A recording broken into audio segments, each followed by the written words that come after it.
والصلاة والسلام على من لا نبي بعده أما بعد فأعوذ بالله من الشيطان الرجيم بسم الله الرحمن الرحيم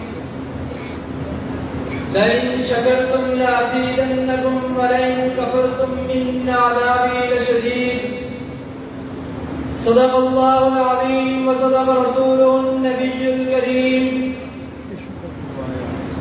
وطن تو آزاد ہو چکا دل و دماغ ہے غلام اب بھی وطن تو آزاد ہو چکا دل و دماغ ہے غلام اب بھی پیے ہوئے ہیں شراب غفلت یہاں خاص و عوام اب بھی میرے میں خانہ وطن کا وہی ہے کھوٹا نظام اب بھی کسی پہ جامے شراب جائز کسی پہ پانی حرام اب بھی غلط ہے ساقی تیرا یہ نعرہ غلط ہے ساقی تیرا یہ نعرہ کہ نظام محفل بدل چکا وہی شکستہ سے دو چلے ہیں وہی شکستہ سے جام اب بھی انتہائی واجب الاحترام قابل تکریم و تعظیم معزز محترم مہمانان گرامی اسٹیج پر تشریف فرما اساتذہ اکرام علماء اکرام السلام علیکم ورحمۃ اللہ وبرکاتہ۔ آج میں جس موضوع سخن کا مکلف بنایا گیا ہوں وہ ہے آزادی کیا ہے۔ سامعین محترم، آج ملک بھر میں جشن آزادی پاکستان منایا جا رہا ہے۔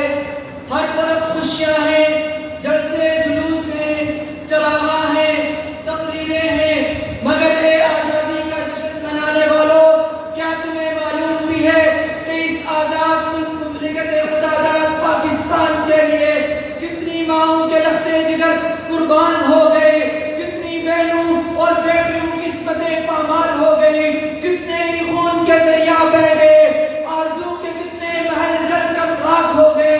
اے آزادی کا جشن منانے والوں، کیا تمہیں معلوم بھی ہے کہ آزادی کیا ہے؟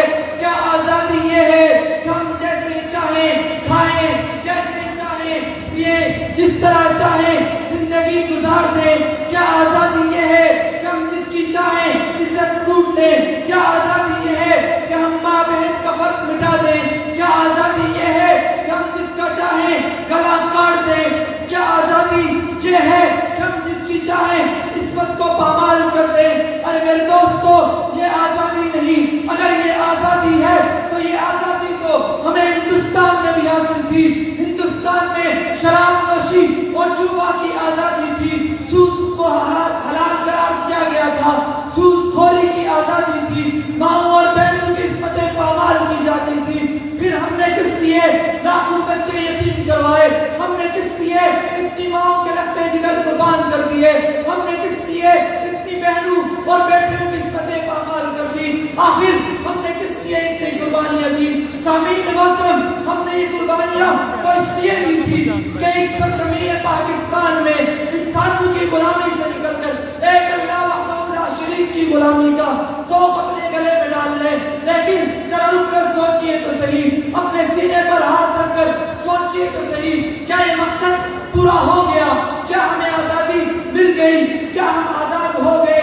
اگر ہم تصورات کی دنیا سے نکل کر حقائق کی دنیا میں قدم رکھتے ہیں تو صورتحال بڑی تلخ ہے۔ صورتحال کچھ یہ ہے کہ آج بھی ملک پاکستان 60 ارب سے زائد کے قرضے کے بوجھ تلے دبا ہوا ہے، اور اس میں روز سود پر سود لگنے سے 1 ارب کا اضافہ ہوتا ہے۔ آج بھی ملک پاکستان کا ہر گھر کا بچہ لاکھوں کا مقروض ہے۔ سامعین محترم، آپ 60 ارب کو کوئی چھوٹی رقم سمجھتے ہیں، اگر صرف 20 ارب کے 500 کے کرنسی نوٹ کر لیے جائیں تو اس سے میرے اور آپ کے ملک کا تمام رقبہ ڈال دیا جا سکتا ہے، بلکہ اس